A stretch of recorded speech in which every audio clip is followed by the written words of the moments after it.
Hey, welcome to this video lesson for Sarah Armstrong's reel on guitar. This is an old fiddle tune.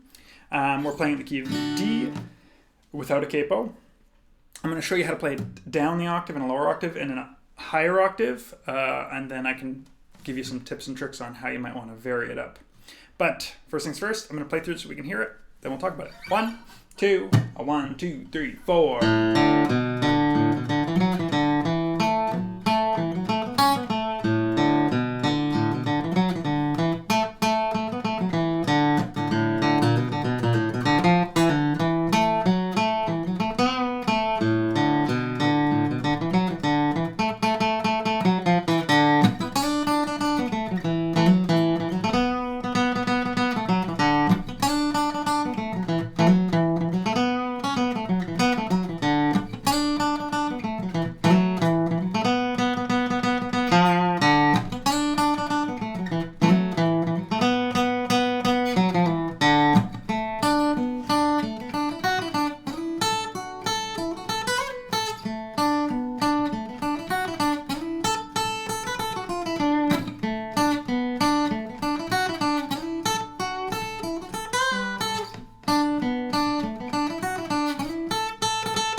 Okay, so that's it. There's Sarah Armstrong's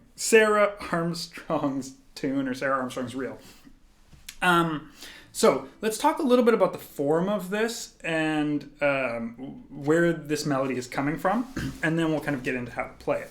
So first off, we're playing this in the key of D. We only use the 1, 4, and 5 of the chords. So the chords we're using are just G, D, and A. So I'll put the chords up here. It goes boo-da-doo. Sorry. Boo-da-doo-da-doo-da. This is weird. Boo-da-doo-da, ba-ba-da-ba-dee-ba-da. Doo-da-doo-da, ba-ba-da-ba-dee-da-da. It's very high. Doo-da-doo-da, ba-ba-da-ba-dee-da-da. Ba-dum-bum, ba-ba-da-ba-dum-bum. That's our A section, so then our beats. Boo-da-doo-da, da-ba-da-ba-da-ba-dum, ba-dum, ba-da-ba-da-ba-da-ba-dum, boo-da-doo-da.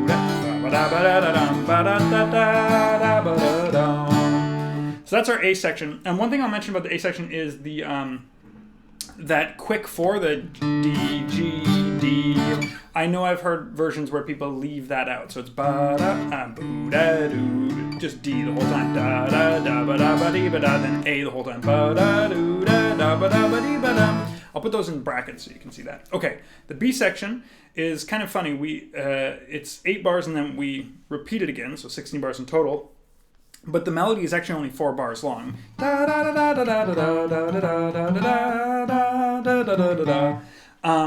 So once you know the first 4 bars, it's just repeating that 4 times. So the chords are.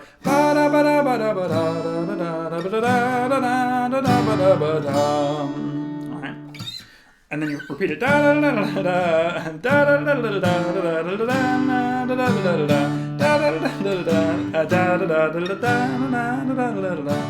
Okay, you get the point. Okay, now let's actually talk about the melody. So I'm just going to show you something here quick. This whole melody, except maybe 1 or 2 notes, and in variations I added a lot of extra notes.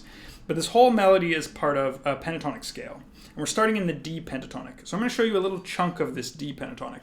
Starting from this A note. We're going to go A, B, D, E, F. And then that's the first 5 notes of the pentatonic, right? We're starting from an A, so that's a bit weird. Normally you'd start from the D, D, E, F sharp, A. All right, B. But we just have this section. And if you know that section under your fingers, it makes this whole thing a lot easier, right? So I'll put a little graphic up. Play through that a couple times. Make sure that's comfortable. So this first phrase is completely in that little section. Right? Now the second phrase is actually the exact same thing, and we take that exact same shape and we move it here, starting on this E note. So now we're in the A pentatonic. So it's nice to see that little shape. A, E, F sharp, A, B, C sharp, right? And I'm actually not sure, what did I do in the tab? Right, I do that slide here. It's nice to see that, how those two shapes are connected there. Now you could do this note as a slide. I might have played it here as well, so you have the option to go, right? Right, then we go back to the same phrase, first phrase. And then we're back to this kind of A pentatonic thing. D. So that's the whole A section. So let me play through it one more time. The second time through, I'll put the tab up as I go. 3, 4.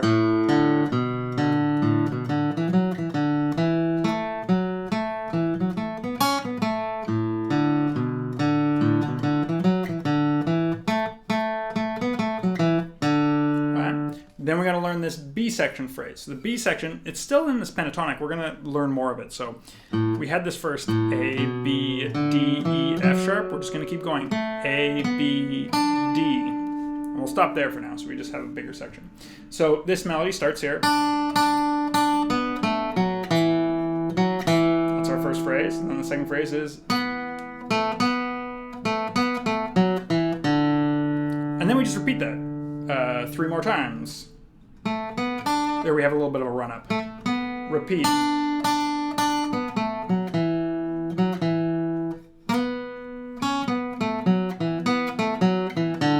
Sorry, that last phrase is just a little bit different there. Those are the last 2 bars there. So that's a little bit different than what I wrote in the tab for the other one, but they're just variations. They're interchangeable. So you play that whole B section again.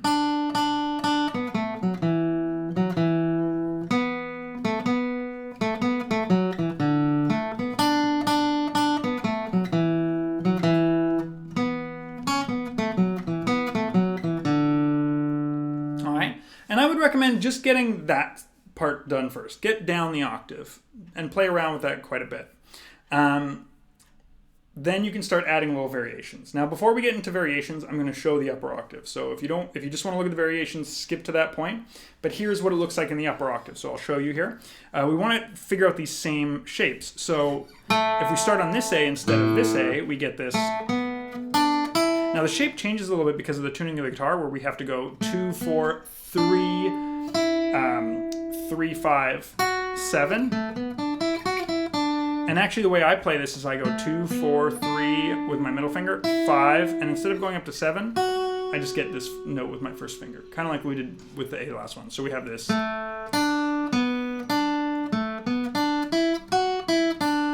Then we do the A thing, so we start up here with this E, and we have that same shape. Right? Back to this D shape. And then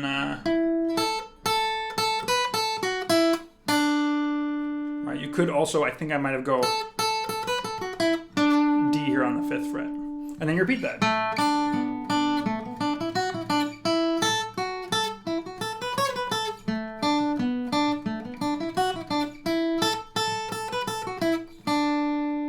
Then, this last phrase, starting on the D, we're just going up here to the octave. Now I'm going to show you the whole pentatonic scale shape. Now you're probably familiar with this. This is the most common pentatonic scale shape you have.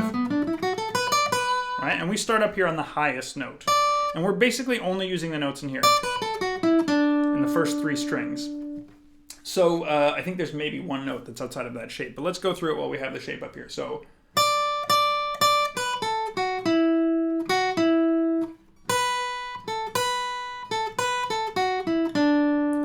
Then we lead up here.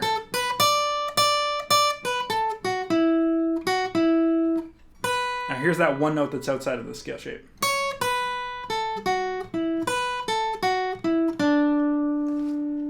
And that's that whole, we repeat it, so.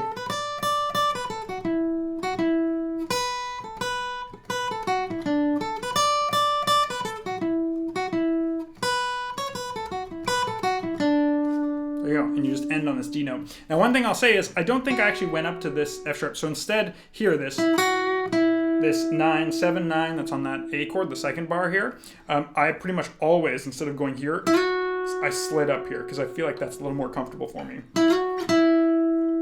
Okay, so that's down the octave, up the octave. Now let's talk about adding a couple variations, because this song is very repetitive.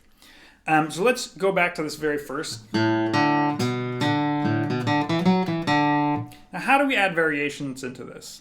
Well, the first thing you can do is like add rhythmic variations. You can take out and leave notes. So you could go,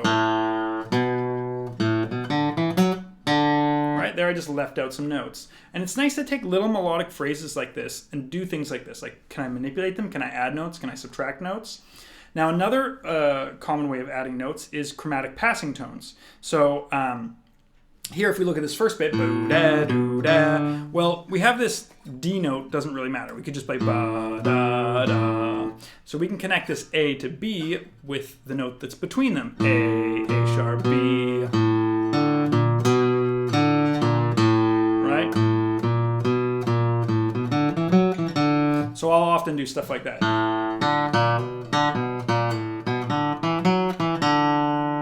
Now we can also do, and this is a really common thing, especially if you want bluesier sounds, is this note that lies between the third. So if this is D is our 1, 1, 2, 3, do, re, mi.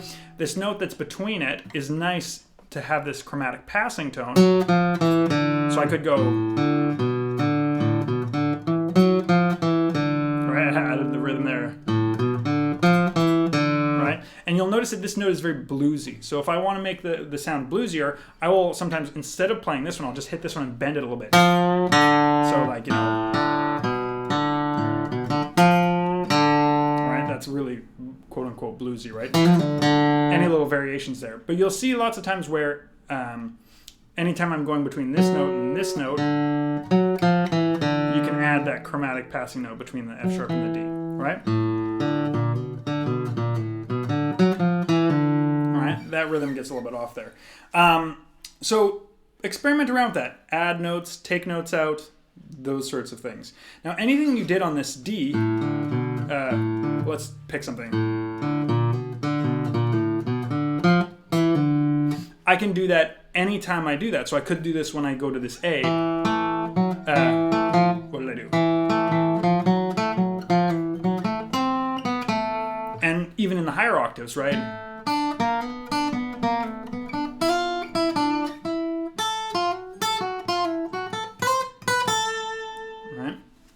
Other things that I like doing there is sometimes I'll bend.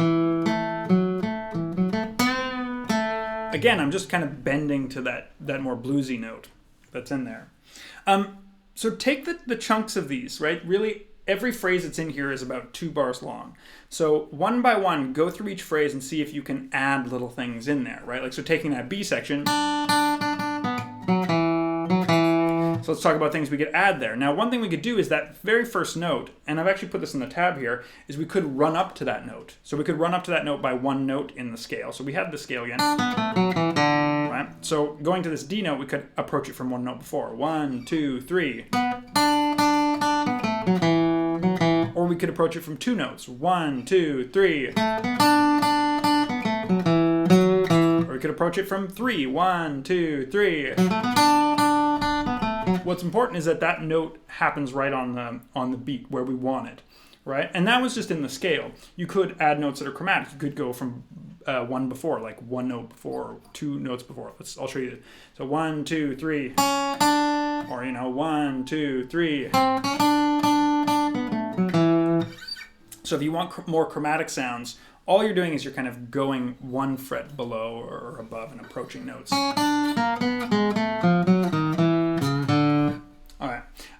Another thing I know that I did a couple times on this A is I did a double stop. So I know that that's an A chord, so I can actually just get this A note in here, and so I did that as a hammer-on. Those are other things that you can add in. So instead of picking each note, we could do pull-offs anytime we need to. Or, So take this. Take the chunks that you're comfortable with, get that first A section down like it's written in the lower octave, and then for each one of these 2-bar phrases, see if you can come up with 1 or 2 variations. And when you have those 1 or 2 variations, see if you can just switch between them while you're still playing through the song in the form. All right, I think we will leave it at that. I hope you found this helpful and enjoy playing Sarah Armstrong's reel. All right, till next time.